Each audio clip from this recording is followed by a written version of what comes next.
Salut à toutes, salut à tous et bienvenue dans cette nouvelle vidéo sur la chaîne, c'est mon avis. J'ai passé quelques jours en compagnie du tout nouveau Poco X6 Pro. Alors vous le savez maintenant depuis plusieurs années sur la chaîne, on a testé tous les ans la version X Pro de chez Poco. Donc ça a commencé avec le X4 Pro, c'était en 2022. On a eu le X5 Pro l'année dernière et voici donc le X6 Pro. C'est un smartphone qui est proposé à seulement 349 €. Ils ont fait très fort au niveau du tarif. Par contre, j'étais un peu déçu. C'est vrai que je m'attendais à un peu mieux, surtout sur un point précisément. Je vais y revenir en fin de vidéo. D'ici là, j'ai plein de choses à vous dire à son sujet. On se retrouve tout de suite après le jingle.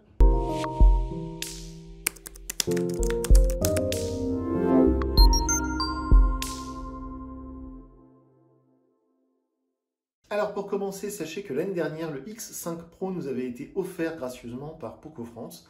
Cette année, ce n'était pas du tout le cas, on n'a pas eu de leurs nouvelles. Par contre, ce Poco X6 Pro, je l'ai trouvé sur Amazon à seulement 349 €, alors que théoriquement, il sort le 23. Donc j'enregistre cette vidéo avant même sa sortie officielle. Je ne suis pas peu fier de moi. Donc ce X6 Pro, comme je vous le disais, il est proposé à 349 €. Ce qui est très intéressant, c'est que ces derniers jours, ces dernières semaines, j'ai testé deux téléphones qui sont en concurrence directe avec ce Poco. J'ai testé le Honor Magic 6 Lite, qui est proposé officiellement à 399 €, mais qui est en promo partout à 349 € avec des oreillettes offertes. Les oreillettes, on les a testées sur la chaîne C'est Mon Avis 2. Elles sont de très bonne qualité. J'ai été très agréablement surpris. Et le Samsung Galaxy A25 5G, qui est à 319 €, mais qui n'a ni le chargeur ni la coque offerte.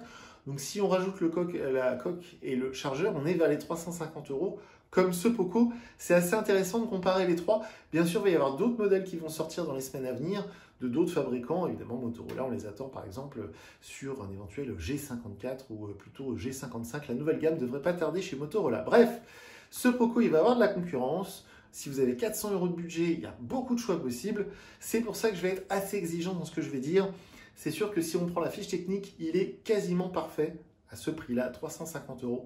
C'est vraiment pas loin de la perfection parce que franchement, proposer autant de choses à seulement 350 €, c'est vraiment un exploit. Mais du coup, il y a une contrepartie à ça. Hein. Il y a, comme on dit, il y a le revers de la médaille. Alors, comme d'habitude, on va commencer par les points positifs, les choses que j'ai appréciées. On va terminer par les choses que, justement, je lui reproche et qui m'ont un peu déçu. Alors, évidemment, souvent, on commence les vidéos par le design. Mais alors là, si vous me connaissez, vous savez que j'adore les téléphones avec un design un peu original, un peu audacieux. Qu'est-ce que c'est beau! Qu'est-ce que j'aime ça, ces smartphones là, on les repère, on les voit, on les reconnaît tout de suite, c'est magnifique. Et c'est beaucoup plus beau que l'était le X4 Pro, le X5 Pro, qui sont toujours un peu du même format, avec un peu le même bloc photo, etc. Mais cette année, je trouve ça beaucoup plus raffiné que les années dernières, que les années passées plutôt. Il est plus petit, il est plus fin, il est plus léger, malgré la taille de l'écran qui reste assez similaire. Et je vous dis, au niveau du ressenti, il y a des petits détails. Alors, je ne sais pas si vous allez voir, mais par exemple, il y a une sorte de zébrure. Je vais essayer de vous montrer dans la vidéo de déballage à cet endroit, sur le module photo. C'est très joli, c'est très fin. J'aime beaucoup cette finition un peu cuir plastique, on va dire. Franchement, le design, j'adore. C'est un très bel objet. Et une fois dans la main, il est tellement agréable à utiliser parce qu'il est très grand, très fin et il paraît très léger. Vraiment, ils ont fait un gros effort sur le poids. Ça, c'est notable. En plus, il y a le lecteur d'empreintes sous l'écran, donc ce qui participe à cette impression de téléphone haut de gamme. Et alors, autant sur le Magic 6 Lite de chez Honor, on sent un peu le petit qui s'est pris pour un grand. On a dans les mains quelque chose qui fait un peu plastique, qui fait un peu léger, etc., qui fait un peu fragile. Autant là, je trouve qu'ils ont fait très fort. On a vraiment l'impression d'avoir un téléphone à 500 balles alors qu'il coûte 350 €. Donc vraiment bravo Poco là-dessus. Alors, si on rentre un peu plus dans le vif du sujet, je vais vous parler tout de suite des performances. Parce que pour moi, c'est l'atout numéro 1 du téléphone. C'est vraiment sa grosse force. Par exemple, si vous regardez le tableau de bord, c'est mon avis, vous savez, c'est un lien que je vous mets sous les vidéos, c'est une sorte de feuille Excel que je vous partage. Vous verrez que les chiffres que j'ai obtenus avec Geekbench 6, une application, vous savez, pour faire des benchmarks, ils sont supérieurs à des téléphones qui sont parfois 2 fois plus chers. Surtout sur la partie processeur, la partie graphique, c'est très bon. Il y a certains smartphones dans ces prix-là qui feront, on va dire, de même, qui arriveront au même niveau de performance. Mais alors, sur la partie processeur, on est à plus de, je ne sais plus combien de points, mais c'est comme un Galaxy S23 ou c'est comme je ne sais plus, il y a un OnePlus 11 qui a obtenu, je crois, les mêmes résultats l'année dernière. La puce Dimensity 8300 Ultra de chez Mediatek avec les 8 Go de RAM, franchement, c'est de la dynamite. Hein. C'est impressionnant les performances de tout ce qu'on fait. J'ai beaucoup joué, je me suis surpris à beaucoup jouer à un jeu que j'ai installé qui s'appelle Rush Rally 3. C'est bluffant, on est à 120 images secondes, on a l'impression d'avoir, très honnêtement, je n'exagère pas, on dirait les graphismes d'une PS4, alors c'est lié au jeu, mais alors ça tourne c'est fluide à mort. Franchement, bravo, je suis vraiment très agréablement surpris des performances. En plus, vu que c'est une puce très moderne, bon bien sûr il y a la 5G, mais surtout il y a le Wi-Fi 6, comme sur un iPhone 15 Pro, comme sur les tout derniers modèles. Donc ça c'est un petit détail, mais pour les geeks, on est en Wi-Fi 6, donc si vous avez une Freebox ou en tout cas une box fibrée, vous pouvez monter sur des gros débits, genre 600-700 parfois, jusqu'à 900 mégabits sur certains speed tests. Donc c'est très impressionnant, c'est très positif, je voulais en parler tout de suite. L'écran est très beau. C'est un écran évidemment AMOLED 100 Hz, c'est devenu une sorte de norme. Alors comme je vous disais dans la vidéo de déballage, le 1,5K, je ne sais pas ce que ça veut dire, je vais essayer de me renseigner, mais une chose est sûre, c'est que c'est beau. Voilà, c'est beau. J'ai changé le profil des couleurs dans les réglages parce que ça me paraissait un peu terne. Je pense que chez Poco, Xiaomi, ils en ont eu marre qu'on leur reproche les couleurs un peu trop vives, un peu fake. Donc ils ont réglé leur écran d'une manière un peu plus naturelle, mais du coup ça paraissait un peu fade. Donc j'ai réglé les couleurs un peu plus vives. Et je suis souvent avec la luminosité à fond. C'est peut-être un reproche que je ferai plus tard dans la deuxième partie de la vidéo parce que je trouve que la luminosité est pas incroyable. Voilà. Mais je pense que c'est plutôt un smartphone conçu pour être utilisé en intérieur. J'y reviendrai après. Donc bel écran et surtout, je voulais parler de cet écran pour vous parler d'un truc tout bête. Les bordures.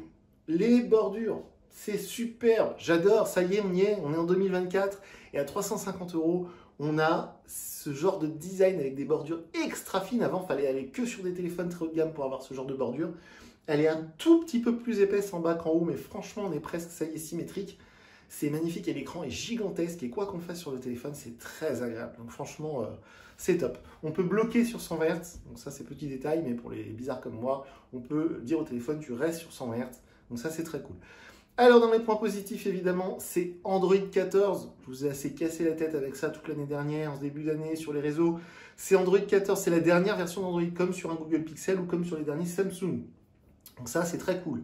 Par contre, j'y reviendrai après, c'est le fameux Xiaomi HyperOS. Bon, en fait c'est MIUI 14. Hein. Bon, je vais y revenir après, mais franchement, voilà.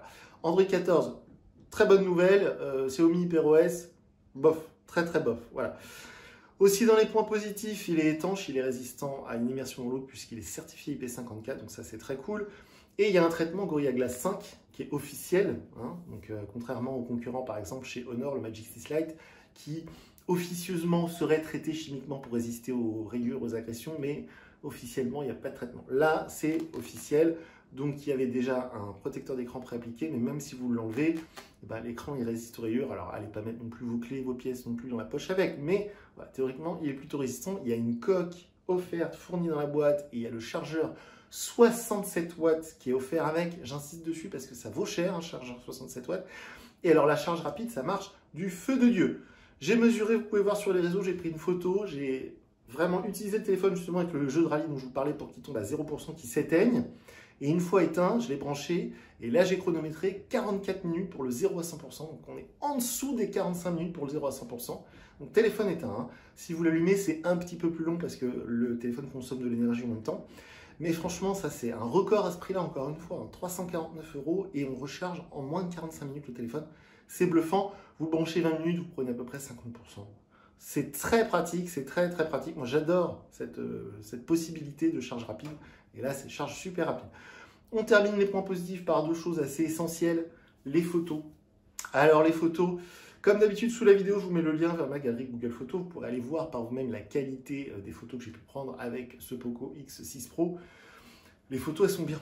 Hein, ça, il n'y a pas de problème. Les photos sur le X5 Pro, c'était déjà très bon. Sur le X4 Pro, c'était déjà très bon. C'est instantané, etc., etc.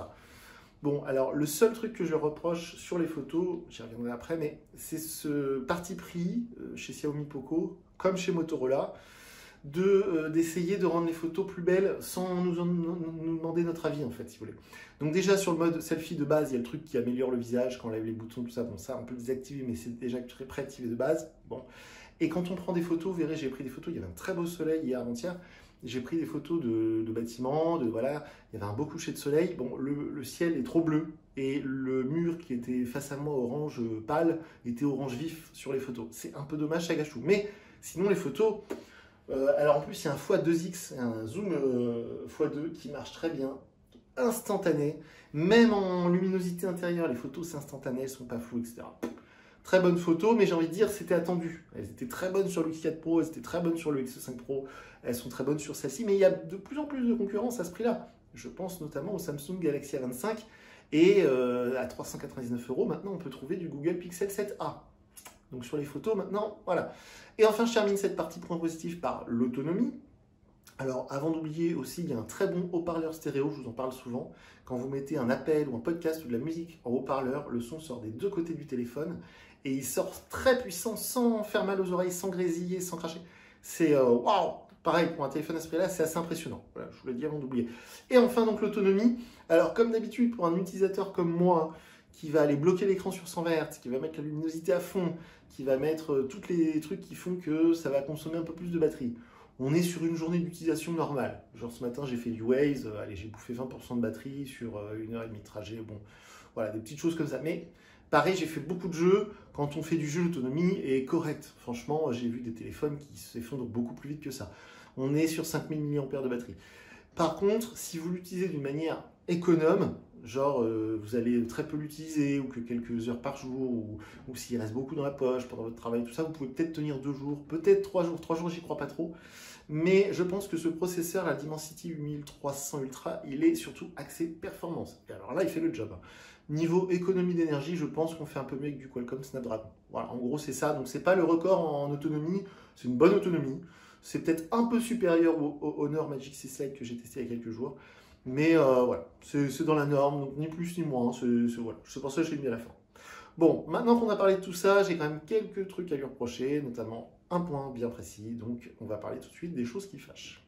Alors, en gros, si on parle uniquement du matériel, du hardware, de l'objet, de l'ingénierie, c'est un excellent, mais je veux dire, c'est même pas un excellent, c'est un rapport qualité-prix, mais incroyable. Et je pèse mes mots, incroyable. Le concurrent, ou même, je dirais, le cousin Xiaomi Redmi Note 13 Pro, ou Pro Plus, je ne sais plus. Enfin, il y a un modèle qui est très proche de celui-ci si vous comparez, donc dans la gamme Redmi Note 13 qui vient de sortir. On va dire que c'est des cousins éloignés, hein, c'est comme tous les ans, ils nous font un peu le coup. Eh bien, chez Xiaomi, vous verrez que c'est beaucoup plus cher. C'est genre, je ne sais plus, 50 € de plus ou un peu plus. Tous les concurrents que vous allez pouvoir prendre, que vous allez trouver, qui sont sortis en 2022, en 2023, ou même qui viennent de sortir là, forcément, celui-ci sortira gagnant. Hein. Franchement, la fiche technique est incroyable. Le seul truc qui lui manque pour moi, d'un point de vue purement technique, c'est de filmer à 4K en 60 secondes, 60 images secondes. Il est limité, comme tous les téléphones dans ces prix-là, à 4K 30 images secondes. Mais sinon, d'un point de vue technique, peut-être un écran un peu plus lumineux, mais là, on est proche de la perfection. Hein. On est à 9,5 sur 10, c'est très impressionnant. Et c'est très agréable à utiliser au quotidien. On a vraiment l'impression d'avoir ce qui se faisait de mieux il y a quelques années. Hein. Si vous croisez quelqu'un qui a un haut de gamme d'il y a quelques années, vous aurez sans doute de meilleures performances avec ce Poco. C'est très impressionnant, j'insiste vraiment dessus. Cependant, donc je vous parlais de la luminosité qui est un peu faible. Hein. On a eu un très beau soleil il y a 2 ou 3 jours. Effectivement, à l'extérieur, 1 ou 2 fois, je me suis surpris à vouloir aller régler la luminosité plus fort. Elle était déjà au maximum. Bon. Aussi, les photos, comme je vous disais, parfois c'est un peu décevant parce qu'on est à l'extérieur, on voit quelque chose qui est magnifique devant nous, on le prend en photo et quand on le regarde, on a l'impression d'avoir un truc généré par l'intelligence artificielle. C'est un peu désagréable. Aussi, bon, ça c'est assez commun malheureusement chez Xiaomi et chez Poco depuis de très nombreuses années. Quand on a déballé le téléphone, vous l'avez vu, il y avait genre une vingtaine d'applications préinstallées, des jeux, des machins, des trucs. Bon, on peut les désinstaller, mais il y a toute une pléthore d'applications officielles Poco Xiaomi qu'on ne peut pas virer, qui sont pour moi complètement inutiles et qui me gâchent le quotidien. Des applications aussi semi-officielles, genre l'application Thème. Quand vous allez lancer l'application Thème pour essayer de changer le look de vos icônes ou de votre fond d'écran ou de l'écran de verrouillage, tout de suite, dès que vous lancez l'application, elle vous prévient, dans les conditions générales de vente, attention, si vous utilisez l'application Thème, j'enregistre toutes vos données, âge, position, etc., votre sexe et tout, et puis je vais vendre ça à des tiers. Donc attention, ça c'est vraiment le gros point négatif de Poco et Xiaomi, et malheureusement, j'avais l'espoir qu'avec HyperOS, la nouvelle interface, franchement je suis très déçu parce que c'est MIUI 14, mais à mort. Je ne vois quasiment aucune différence avec MIUI 14, donc c'est vraiment juste un rebranding, un renommage de l'interface, je suis très déçu. Et c'est toujours axé sur la publicité. Donc ça, c'est vraiment mon gros reproche sur ce Poco. comparé au Samsung A25 que j'ai testé il y a quelques semaines, qui est un petit peu moins cher à 319 €, qui est évidemment un petit peu moins puissant, mais encore au quotidien, franchement, puis pour du jeu, c'est très très bien.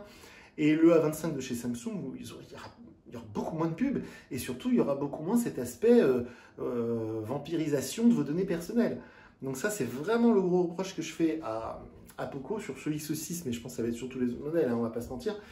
Et je voulais vous montrer par exemple un exemple terrible de cette nouvelle mode des constructeurs chinois, comme par exemple le App Mall. Vous allez le voir là, le App Mall, je ne sais pas si vous allez voir. Ici, il a la deuxième icône à côté de Google Agenda. On ne peut pas désinstaller l'application et on ne peut pas non plus la désactiver. C'est-à-dire qu'on est obligé de l'avoir tout le temps dans le tiroir d'application. Et donc le App Mall, c'est un Google Play Store alternatif, mais qui est tenu par, on ne sait pas très bien qui, une entreprise chinoise visiblement. Donc le App Mall va essayer de vous proposer des applications comme le Google Play Store, sauf que le App Mall ne va pas aller vérifier s'il y a des programmes malveillants, il ne va pas aller vérifier si les applications ne vont pas utiliser votre position sans vous le dire, etc. Donc attention, et donc ça c'est vraiment, vraiment embêtant. Si vous êtes un utilisateur averti, un utilisateur on va dire un peu expert, pas de problème, vous le saurez, vous ne l'utiliserez pas, vous ferez attention, etc. Si vous êtes un utilisateur un peu lambda, vous venez uniquement pour le rapport qualité-prix, puis parce qu'il y a un collègue ou un beau-frère qui vous a dit ouais, Poco, c'est vachement bien. Oui, c'est vachement bien, mais attention, hein, vous allez donner toutes vos infos perso à tous les Chinois du monde. Ouais, j'exagère, hein, mais voyez la philosophie. Bon, c'est un peu embêtant, voire très embêtant. Sur un petit point de détail, mais qui est assez hallucinant. Derrière moi, ici, là, je ne sais pas si vous allez le voir, j'ai un HTC One X. C'est sorti en 2010, donc il y a bientôt 15 ans. Bon.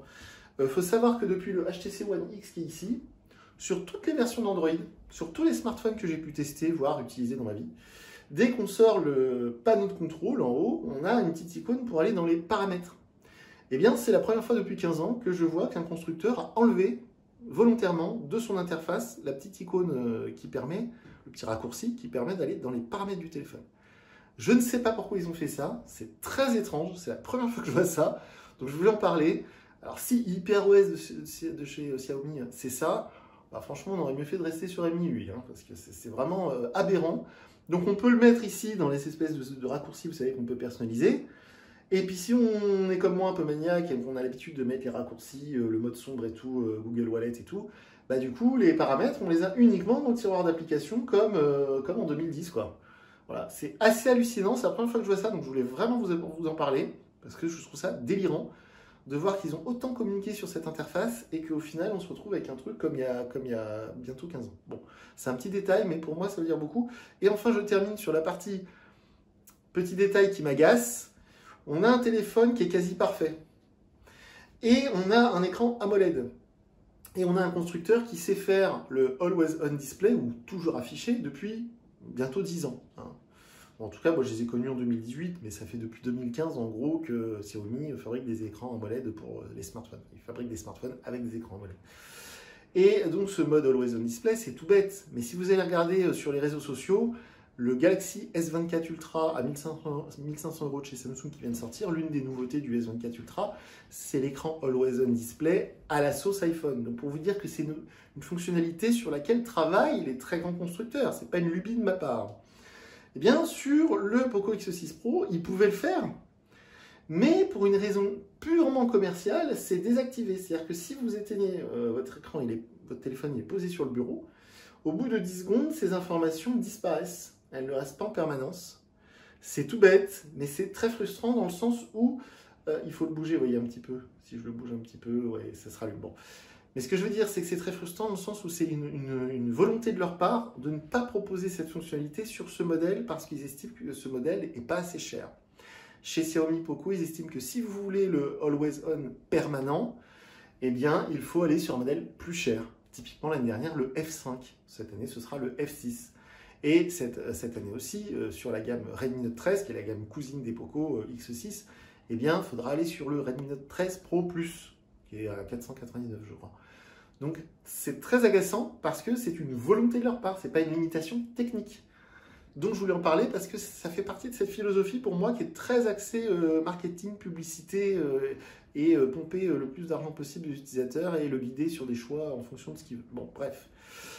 Et je crois qu'on a fait le tour de tous les trucs, oui, de tous les trucs que j'ai à lui reprocher. Alors, si on fait un bilan de tout ça, Le Pékin normal, il va trouver ça génial. Il a raison. C'est un incroyable rapport qualité-prix. Encore une fois, je le dis, je suis bluffé. Si vous êtes un utilisateur averti, vous êtes bien au courant de tous ces petits défauts, de toutes ces petites choses qui sont un peu embêtantes, mais on peut y faire face.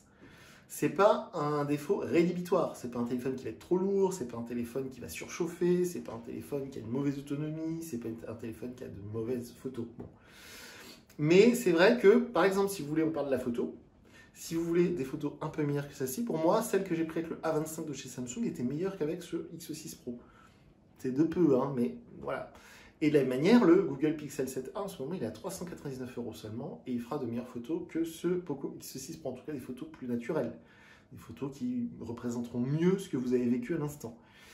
Au niveau de l'autonomie, vous pourrez peut-être trouver un peu mieux ailleurs. Bon, ça bof. Niveau performance, impossible à ce prix-là de trouver mieux. Franchement, je suis très clair là-dessus. Et au niveau ressenti au quotidien, feeling, eh bien, je suis assez surpris parce que le Magic 6 Lite de chez Honor, il m'a paru assez imparfait. Mais au quotidien, il était assez attachant et je l'ai trouvé un peu plus user-friendly, comme on dit aujourd'hui. C'est-à-dire que je trouve que chez Xiaomi Poco, ils abusent vraiment sur le côté marketing, publicité, tout ça, ça gâche vraiment l'expérience, un peu comme le fait Motorola, mais d'une manière assez différente. Et il y a plusieurs petits détails qui au quotidien, je me dis, ah, ça c'est quand même une drôle d'idée. Bon, le Honor Magic 6 Lite était loin d'être parfait aussi, mais vu qu'ils sont sortis à une semaine d'intervalle et ils sont proposés au même tarif, honnêtement, c'est deux philosophies très différentes. Là, celui-ci, je serais plus à conseiller sur quelqu'un qui veut faire du jeu. Genre, vous voulez faire du jeu en 3D, c'est une bombe, mais vraiment. Hein. Si vous voulez un téléphone plus du quotidien, pour prendre des photos en vacances, des photos de vos enfants, pour vivre normalement, je trouve que le Honor est plus adapté. Et le Samsung A25, qui est un peu hors catégorie, parce qu'il est un petit peu moins cher, il est un tout petit peu moins puissant. Pour moi, le Samsung A25, c'est un très bon, comment dire, un très bon mix, un très bon mélange. L'interface One UI 6 avec Android 14, c'est un régal, c'est quasi parfait. Les photos, chez Samsung, ils ont un vrai savoir-faire. L'autonomie était excellente, les performances étaient plutôt bonnes. Donc vous voyez, il y a en ce moment, vers les 300-350, trois choix qui sont très distincts. Et j'en termine en disant qu'il y a quelques jours, on a testé sur la chaîne un Motorola, le Moto Edge 40, qui est normalement un téléphone à 599 €. Il est sorti l'été dernier à 599 €. Et là, en ce moment, avec les soldes, il est à 349 €. Donc ça le met au même prix que ce X6 Pro. Alors, le Motorola Edge 40 n'était pas parfait. Il est sous Android 13 pour l'instant. Il n'y a pas de mise à jour prévue sur Android 14. Mais voilà, face à ce X6 Pro, c'est pareil. Ça fait une autre alternative. Vous voyez, c'est encore une autre philosophie, même si Motorola, ils sont un peu aussi sur le délire publicité et compagnie. Mais voilà, là, c'est vraiment cette grosse déception du HyperOS de chez Xiaomi, qui en fait a mis UI 14 qui porte pas son nom, quoi. Hein, clairement, c'est ça. Si je devais lui donner une note sur 10, je suis très embêté parce que honnêtement, on n'est quand même pas loin des 9 sur 10 parce que c'est tellement un bon smartphone d'un point de vue purement objectif et si on fait abstraction de tous les défauts, on va dire logiciels, et ce satané Always On Display qui me rend fou, là, qui n'est pas activé de base, ça m'insupporte. Donc je lui donne, allez, on va dire 8,5 sur 10. Parce que, voilà, il faut quand même rester objectif et se dire qu'aujourd'hui, à 350 €, vous achetez ça à quasiment n'importe qui, il sera très content. Que ce soit un homme, une femme, qui soit jeune ou d'un âge plus mûr comme moi. Là, franchement, c'est un très très bon choix. Il y a d'autres choix sur le marché. Évidemment, le Magic 6 Lite de chez Honor, il a un petit côté attachant, même si, d'un point de vue purement technique, il est d'un rapport qualité-prix un peu moins intéressant. Et par contre, je termine par là, parce que sinon je pourrais en parler des heures. Sur le Honor Magic 6 Lite, j'insiste, mais il y avait aussi les oreillettes qui étaient fournies. Alors, il n'y avait pas le chargeur, il n'y avait pas la coque, mais les oreillettes, franchement, je suis très agréablement surpris. Pour 49 €, elles sont très très bien. Donc, si vous n'avez pas d'oreillettes sans fil, si vous avez déjà un chargeur USB-C, si vous voulez chercher une coque vous-même sur Amazon, le Magic 6 Lite de chez Honor peut être un bon choix. Voilà. Donc, ce Poco X6 Pro 5G, encore une fois, bon, hein, voilà, c'est plutôt solide, on va dire, comme téléphone. C'est plutôt réussi. Bon, pas de gros défauts, mais grosse déception, encore une fois, sur la partie logicielle. Pardon, hein, je sais que je radote beaucoup avec ça, mais c'est vrai que maintenant, avec Nothing Phone, avec Google et Samsung, qui est vraiment au top à ce niveau-là en ce moment, les autres, du coup, on sent tout de suite le retard, et on sent tout de suite les défauts, et on sent tout de suite vous voyez, le côté un peu, bon, un peu forçage, comme dirait l'autre. Voilà, je vais m'arrêter là, sinon je pourrais en parler des heures. Évidemment, les commentaires en dessous de la vidéo sont ouverts, faites-vous plaisir, on est présent sur le réseau social X. Et moi, je vous dis à très bientôt pour une nouvelle vidéo sur la chaîne. Salut!